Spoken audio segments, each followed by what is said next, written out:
এবার যে খবরের দিকে চোখ রাখবো, আগামী 10 দিনের মধ্যে ফল প্রকাশ হতে চলেছে মাধ্যমিকের। মঙ্গলবার এমনই সম্ভাবনার কথা শোনালেন শিক্ষামন্ত্রী ব্রাত্য বসু। এদিন জোড়াসাঁকো ঠাকুরবাড়িতে গিয়েছিলেন শিক্ষামন্ত্রী, সেখানেই সাংবাদিকদের মুখোমুখি হন তিনি। তার কাছে মাধ্যমিকের ফলাফল সম্পর্কে জানতে চাওয়া হয়। তিনি তখন জানান তার সঙ্গে মাধ্যমিকের বোর্ডের যে ঘরোয়া কথাবার্তা হয়েছে তাতে তিনি আশা করছেন আগামী 10 দিনের মধ্যেই মাধ্যমিকের ফল প্রকাশ হবে। সূত্রের খবর, ফল প্রকাশের চূড়ান্ত প্রক্রিয়া শেষ, অর্থাৎ আগামী সপ্তাহের মধ্যেই ফল প্রকাশ হতে পারে বলেই জানিয়েছেন। সেরকমই ইঙ্গিত স্পষ্ট করেছেন শিক্ষামন্ত্রী। গত 4 মার্চ চলতি বছরে মাধ্যমিক পরীক্ষা শেষ হয়। আগামী সপ্তাহের মধ্যে যদি ফল প্রকাশ হয় সেক্ষেত্রে 2 মাসের একটু সময় পরেই এই ফল প্রকাশ হতে পারে, এমনটাই শিক্ষামন্ত্রী জানিয়েছেন। এদিন ব্রাত্য বসু বলেন, আমি আশা করছি আমার সঙ্গে যে ইনফরমাল কথা হয়েছে তাতে আর কদিনের মধ্যেই বেরিয়ে যেতে পারে মাধ্যমিকের ফলাফল। এই বিষয় নিয়ে আমরা আরো বিস্তারিত জানাবো। আমাদের সঙ্গে টেলিফোন লাইনে জুড়ে গিয়েছে আমাদের প্রতিনিধি রিমিক। রিমিক, আর 10 দিনের মাথায় ফল প্রকাশ হতে পারে মাধ্যমিকের, এমনটাই আজকে জানিয়েছেন ব্রাত্য বসু। সুবর্ণা, দেখো, আজকে শিক্ষামন্ত্রী ব্রাত্য বসু যে ইঙ্গিতটা দিয়েছেন তিনি পরিষ্কার জানিয়েছেন যেটা যে আগামী 10 দিনের মধ্যে এবারে মাধ্যমিক পরীক্ষার ফল ঘোষণা করা হতে পারে এবং ফল ঘোষণার আগে যে প্রক্রিয়াগুলো থাকে সেগুলো প্রায় সমস্ত প্রক্রিয়াগুলোই সমস্ত শেষ হয়ে গিয়েছে। অর্থাৎ শিক্ষামন্ত্রীর কথা অনুযায়ী আগামী সপ্তাহেই কিন্তু মাধ্যমিকের ফল ঘোষণা হতে পারে বলে মনে করা হচ্ছে, যেটা জানা যাচ্ছে পর্ষদ সূত্রে। কিংবা কিছুদিন আগেই পর্ষদ সভাপতি রামনাথ গঙ্গোপাধ্যায় একই কথা বলেছিলেন। তিনিও জানিয়েছিলেন যে খুব দ্রুত মাধ্যমিকের ফল প্রকাশ করা হবে এবং আজকে ব্রাত্য বসুর কথাতে সেটা প্রায় নিশ্চিত হয়ে গেল যে আগামী সপ্তাহেই মাধ্যমিকের ফল ঘোষণা হতে চলেছে। এবারে মাধ্যমিক পরীক্ষা শুরু হয়েছিল 23শে ফেব্রুয়ারি এবং পরীক্ষা মাধ্যমিক শেষ হয়েছিল 4 মার্চ। সেই হিসেবে দেখলে 2 মাসের একটু বেশি সময় মধ্যেই কিন্তু মাধ্যমিকের এবারে ফল প্রকাশ হতে চলেছে এবং যেটা জানা যাচ্ছে পর্ষদ সূত্রে যেটা খবর যে আগামী 2-1 দিনের মধ্যেই এই ফল প্রকাশ সংক্রান্ত নির্দেশিকা কিন্তু প্রকাশ করা হবে পর্ষদের পক্ষ থেকে। ফলে দেখো, মাধ্যমিক পরীক্ষা শেষ হওয়া এবং ফল ঘোষণার মাঝে মানে রেজাল্ট বেরোনোর মাঝে কিন্তু বেশ 5 থেকে 6টি প্রক্রিয়া থাকে। তার মধ্যে অত্যন্ত গুরুত্বপূর্ণ দুটো প্রক্রিয়া হচ্ছে যে যারা খাতা দেখেছেন সেই পরীক্ষকরা উত্তর পত্রে মানে যারা পরীক্ষা দিয়েছে তাদের ছাত্রছাত্রীদের উত্তর পত্রে যে নাম্বার দিয়েছেন সেই নাম্বারের ব্যাখ্যা দেওয়া, তারপরে হচ্ছে সেই ব্যাখ্যা অনুযায়ী সেই যে নাম্বার দেওয়া আছে সেটাকে যাচাই করা।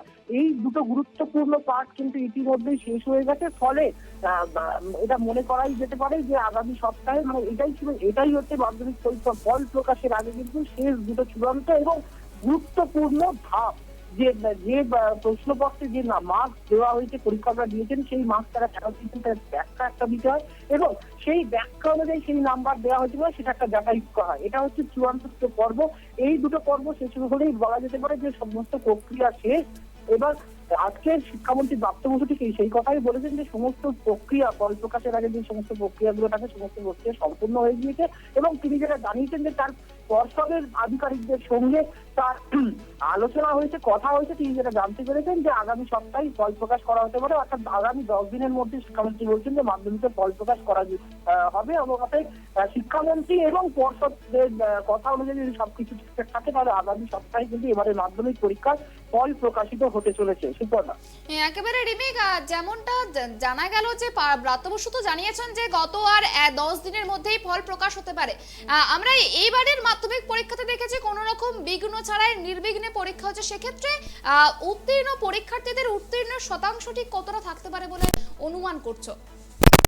দেখো, পরীক্ষা নির্বিঘ্নে হলেও দুই একটা বিক্ষিপ্ত ঘটনা ঘটেছিল, অভিযোগ উঠেছিল, প্রশ্নপত্র কঠিন হওয়ার অভিযোগ উঠেছিল দুই একটি পরীক্ষার ক্ষেত্রে। তবে সার্বিকভাবে কিন্তু এবারে মাধ্যমিক পরীক্ষা কিন্তু নির্বিঘ্নেই হয়েছে। আমরা জানি যে গত 2-3 বছর করোনার কারণে সেইভাবে ফুল সিলেবাসে পরীক্ষা করা সম্ভব হয়নি। এবারে পূর্ণাঙ্গ সিলেবাসে কিন্তু মাধ্যমিক পরীক্ষা দিয়েছে। তবে এবারে তুলনায় কিন্তু মাধ্যমিক পরীক্ষার্থীর সংখ্যা কিন্তু এক ধাপে অনেকটা কমেছিল, সেটা নিয়ে কিন্তু বেশ আলোচনা হয়েছিল। এবং যেটা বিক্ষিপ্ত যেটা বললাম যে দুই একটা ঘটনা থেকে প্রশ্নপত্র বেশ কিছু বিষয়ে প্রশ্নপত্র কঠিন হওয়ার মানে অভিযোগ তুলেছিলেন ছাত্রছাত্রী এবং অভিভাবকরা। তবে দেখো, তুমি যেটা বলছো যে এবারে উত্তীর্ণের সংখ্যা বাড়তেই পারে, দেখো বাড়ার সম্ভাবনাই বেশি। কেননা এটা বলা ঠিক হবে না তবুও বলছি, দেখো মনে করিয়ে দিই যে কিছুদিন আগে কিন্তু মুখ্যমন্ত্রী মমতা বন্দ্যোপাধ্যায় কিন্তু প্রকাশ্যে বলে দিয়েছিলেন যে নির্বিঘ্নে ছাত্রছাত্রীদের পরীক্ষা দিতে, এবং তারপর তো তিনি আছেন।